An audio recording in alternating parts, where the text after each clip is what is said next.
Buying or selling your residential or commercial property starts with one.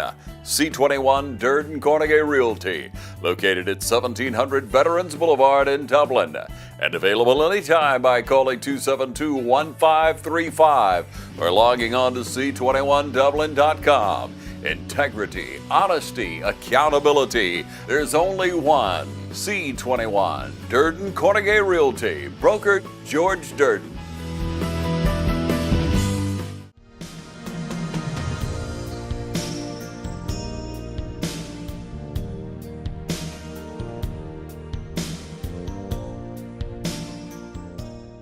We've been doing a series of shows meeting individuals in our community who are either caregivers or family members of someone who's been diagnosed with Alzheimer's. Yes. And so, Carolyn, welcome to the studio. Well, thank you, and thank you for having me. Good to have you here. Thanks. And we know that this is a very sensitive subject, Carolyn.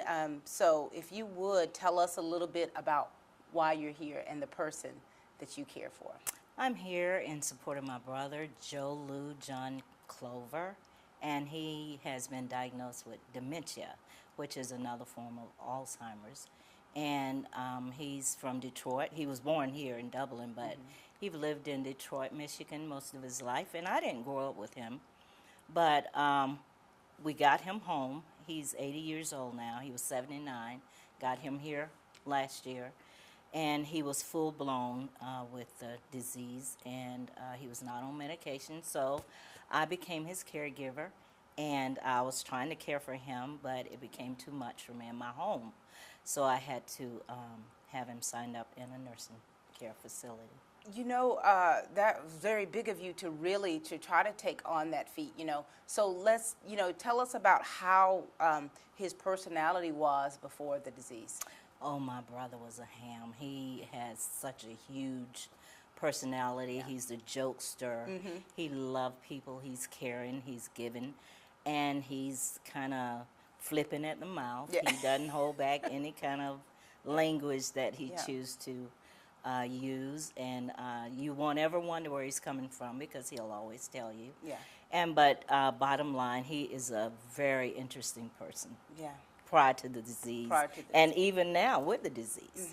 Yeah. And just doing research about Alzheimer's and just seeing how many millions of people it affects and has affected, it's astounding. Like, I didn't even realize that.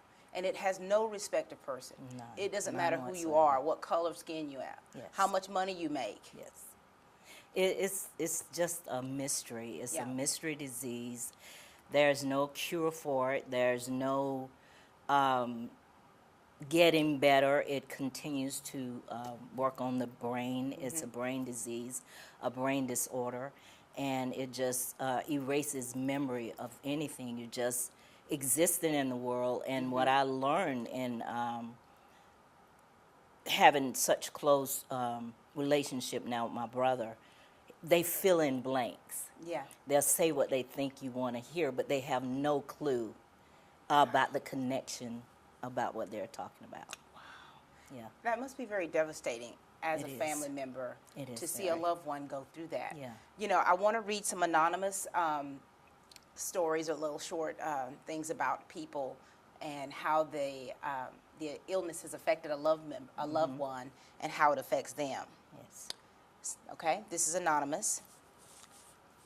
There's so many different organizations, agencies that can help you to get a better understanding about the disease, give you ways as a family member to cope, ways to help your loved one to cope. Yes. But anytime that you see someone that is a little different than where they were, I mean, I remember when my father was dying of cancer, I was used to my father being this very strong man, tall and just very, he said what he said. Yeah. And so when I saw him going through cancer and to where he was very feeble and we had to give him baths, and that was very difficult for a daughter. Yeah, I can imagine. This is very difficult for me because, like I said, I didn't grow up with my brother, but I've always known him to be a very prideful man. Yeah. A very strong, minded person, and he had a voice. and one way or the other it was going to be heard. So now to see him as this little feeble man that's trapped within himself, it is very hurtful. Now, It's hurtful. now you have to be his voice. Your family, his voice. Your family has to be the voice. Absolutely. Here's a few right here. Okay. This is for my dad, Charlie. We lost him to Alzheimer's in December 2012. After a long and rough road, we had some great bright spots along the way that I always carry in my heart. I miss you, Dad. For my beautiful wife, Susie, whose journey started about 4 years ago. Susie will be 60 in 2 weeks, and it sucks to see her in this state. Yes. I want to send a monster prayer to all the caregivers. Your life matters, and without you, more would suffer. Yes, absolutely. We just have to be what they can't be anymore. Right. And it's very, you experience all kind of emotions from one visit to the next, or you know, because you never know what you're going to get. Yeah. I have gotten cursed out. I have been asked for unpleasant favors, sexual favors, because he Didn't know who you were. yeah, he thinks, oftentimes he think I'm his woman. Yeah, he just asked me the other day to give him some sugar, you know, and it wasn't like a brotherly Right. How do you request. How do you handle that? And one thing too, Carolyn is a poet. You're a writer. Yes, I am. And a lot of times through the creative arts therapies, I talk about this a lot, the different creative arts to be able to utilize in therapy, and poetry is one of the creative arts. So Absolutely. I would assume that that's one of the ways that you cope. Would you say so? Yeah. Writing is like therapy for me. I can express myself on paper more so than I can tell you what you're asking me. Now, if I was to write what I feel, you would see a whole nother picture probably than me vocalizing it. Yeah. So, but in vocalizing it, it is very unpredictable from day to day when I go to the nursing home that he's in, the healthcare facility. So if in the beginning, because this actually is a very bittersweet experience for me, due to the fact that I did not grow up with my brother. Yeah. I've seen him sporadically in different settings, family related settings, and now my thought is, my feelings are, I have all the time in the world to spend with him, and he doesn't know me. Wow. So I'm now just everything that he doesn't know that I am to him. Yeah. So that's very, I leave, I think I shared with you, I leave out of that facility with various emotional feelings. Yeah. Sometimes I'm so tickled I can't even stand myself. It's like tears of laughter at some of the things he's said or done.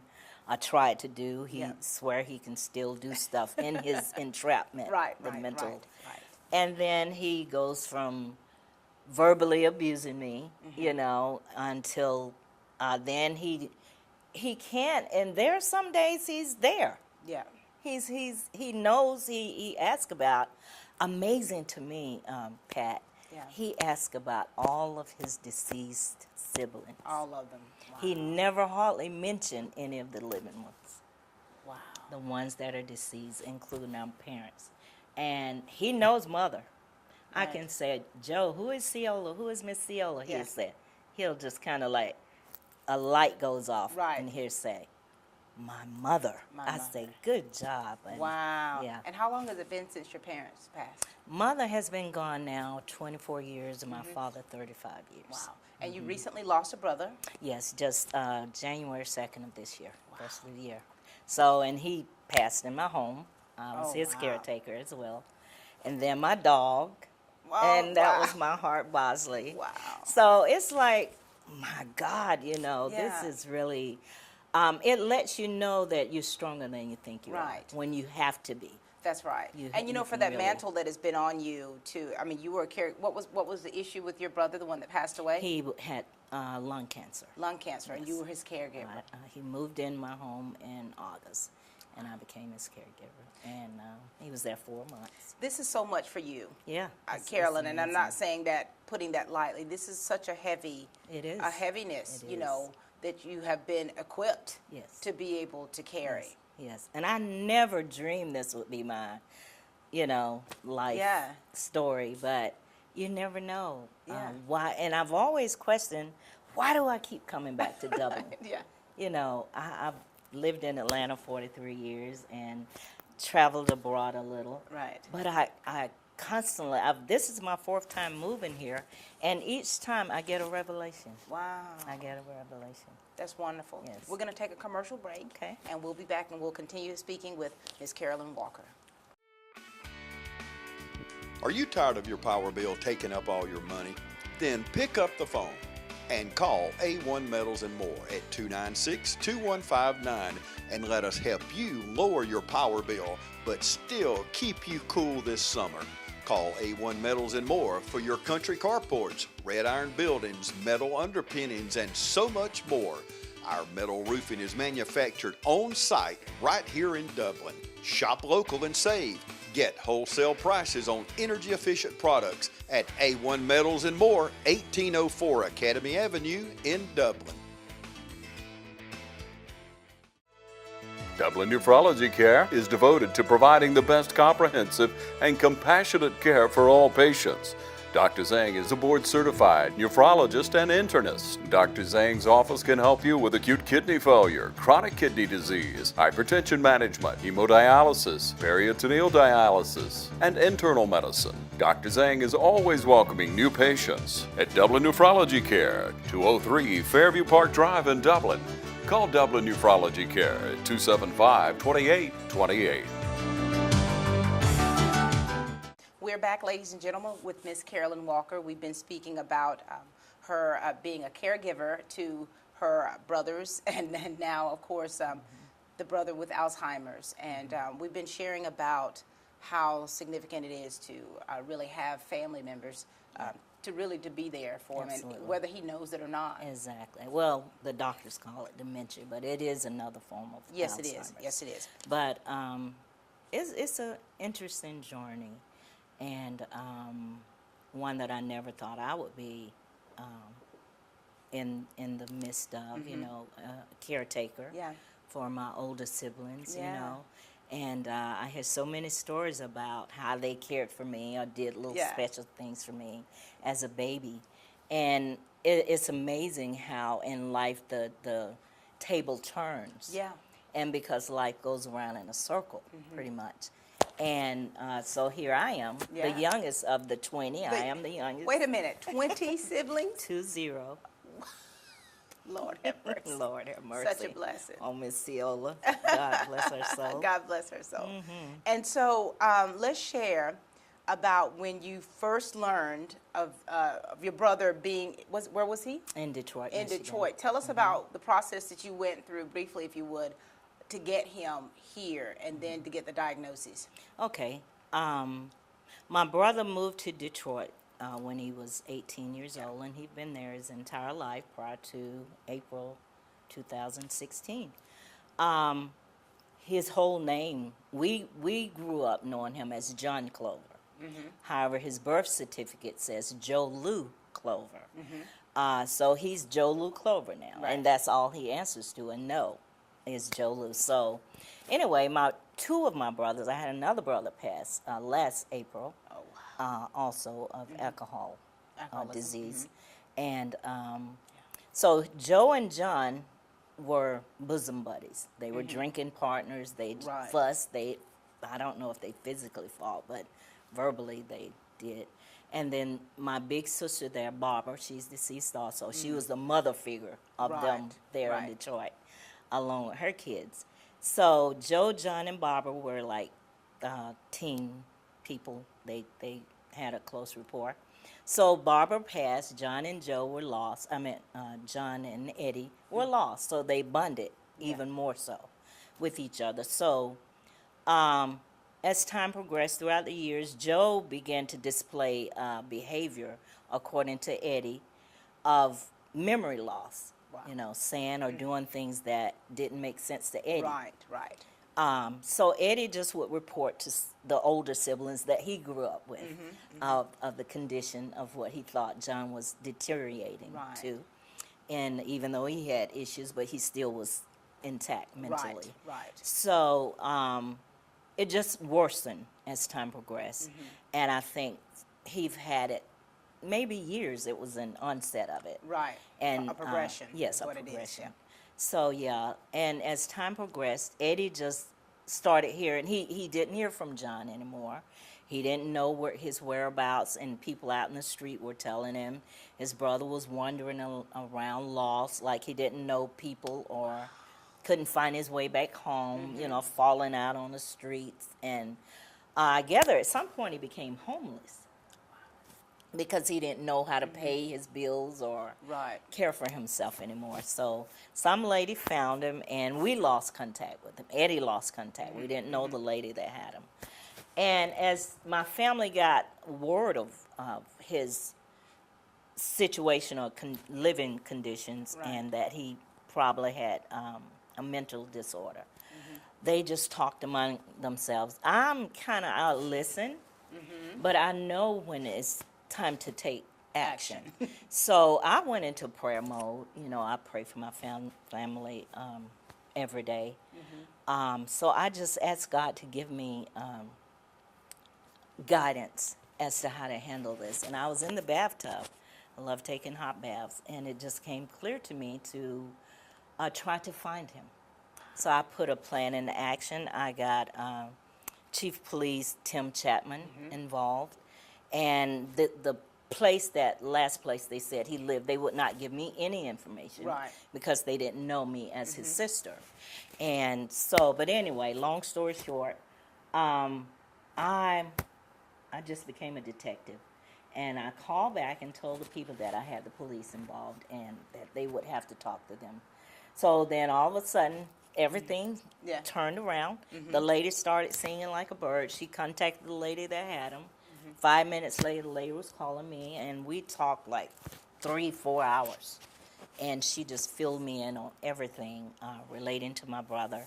And she'd had him for a while, and God would have it, it was coming up Easter weekend that weekend. I think she and I spoke from Tuesday up until Friday. Right. And so I was telling her that we were coming for him. And at first she was being a little, not so friendly about it. And that we would have to figure out how to come for him. I said, that's no problem, we'll do that. But as God would have it, her husband has family down here in West Georgia somewhere. And he was coming home to visit them for the Easter holiday. That Sunday coming up was Easter Sunday. She called me back that Friday and said, we will bring him to you. Wow. We will bring him straight to your house. Gave her my address. When you saw him. Oh, my God. I couldn't speak. I was so overwhelmed with emotional gratitude. Yeah. He had no clue who I was. He just looked at me wild, like I could see what's really going on in his eyes. They were glassy. There was no connection. None. And I just began to weep. Wow. And, excuse me. It's okay. You know, that's difficult. It's very difficult. And so even in this very difficult point and the place that you were in, to see your brother who had no idea who you were, but you knew him. Yeah. To make it up in your mind, I'm going to take care of him. Yes. And I instantly connected with him, and at this point, from that point, I feel so responsible for him. Yeah. I feel so I feel like I'm everything to him. Yeah. And we have a bond now. He knows my voice. Yeah. He knows me. Yeah. Because I've had to get very firm with him. Mm-hmm. And I realized that, iron sharpens iron. Mm-hmm. And a spirit connects with the spirit. Right. So when my brother came, and I had no clue what I was up against, the people were in a hurry. They literally just dropped him off. His stuff all in shambles, and they left. Wow. So now here I am. And I called my sister over, and she was so shocked, like, "Oh my God, what?" She had no idea the thing was spinning, Yeah. and because I didn't say anything. I don't speak before something manifests. Right. Because, you know, you say one thing and things turn, and you got to explain. So Right. I'm a person, if something is in progress, I get quiet. Hold on. I hold off. So next, I called her and pretended that I needed her for a personal matter. God. And she was cooking her dinner for Sunday, and she dropped what she was doing, and she came running, and I said, "Come in here, I'm in here." I was acting all weepy Wow. and stuff, and she was all like nervous. And she came, and there sat Joe Lou. Oh my gosh. And she just lost, like, oh my God. So, but anyway, make a long to press forward. Yeah. Everybody leave. My sister go home. The people that had him leave. And I'm sitting here. Quiet. We're at the table. Yeah. And I'm looking at What him, and next? he's looking at me. You didn't have an instruction manual. I didn't on have anything. What do I do didn't know what to next? say, so because I could clearly see that he was not connected. Yeah. So what do you say? How you doing? Yeah. You know, he don't know how he's doing. So what did you do? I mean, because you had to get him plugged into a system. Yes. Here. What did you do? I fed him. Wow. You can't reach people if they're hungry. You feed Yeah. them. Yeah. You gain their trust. You let them know that they're safe. Yeah. And that I'm okay. I'm on your team. So I talked to him. I said, I know you don't know me. I know you Yeah. don't know it. I said, but I love you. I spoke of love. Wow. I spoke of Jesus loves you. Wow. Do you know Jesus? And he'd say yes. I said, wonderful. So I gave him the basics Yeah. of life. That's love, food, and Jesus. There you go. And from that, he began to trust me. He was also schizophrenic Yeah. behavior because he was wired. He was Yeah. on no medications. Wow. And everything was like jumping and what's that? Did you hear that? So I'm like, oh, okay. I didn't Yes. expect this one. 3 o'clock, he was bolting up the house, Wow. closing up the blinds because people were coming in the windows and somebody was at the door, etc. Wow. So you had so many different Yeah. things. Yes. Because I have a brother who's, was diagnosed with schizophrenia and Yes. bipolar for over 40 something years. Yes. And so I understand that. Wonderful. You have shared with us a very personal thing, Yes. and we thank you for that. You carry, what you carry with you is something that you'll always have. Yes. Not everybody could do that. Yes. And so we're thankful that you were able to do what you do, to continue to show that love and care for him. And even though you had to put him in the nursing home, that's Yes. no slight for you. No. That's no No. slight for you. People are they're trained to be Yes, able to take care of him absolutely. in the position that he's in.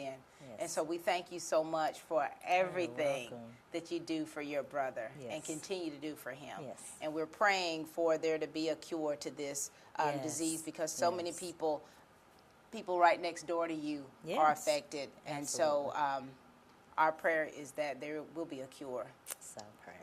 Carolyn, thank you again for sharing Thank with you, us. Pat. I God enjoyed bless it. you. God bless you. God bless your Thank you for family, having your me. brothers. Thank you for being here. Yes.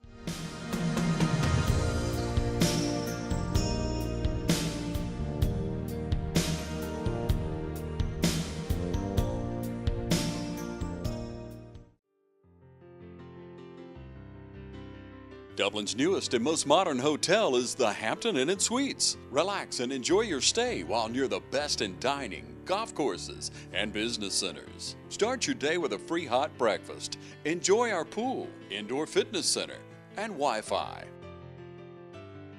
Plan your next family reunion, meeting, training session, or social gathering at Hampton Inn and Suites, 103 Travel Center, located by Longhorn and Cracker Barrel. Hampton Inn and Suites by Hilton.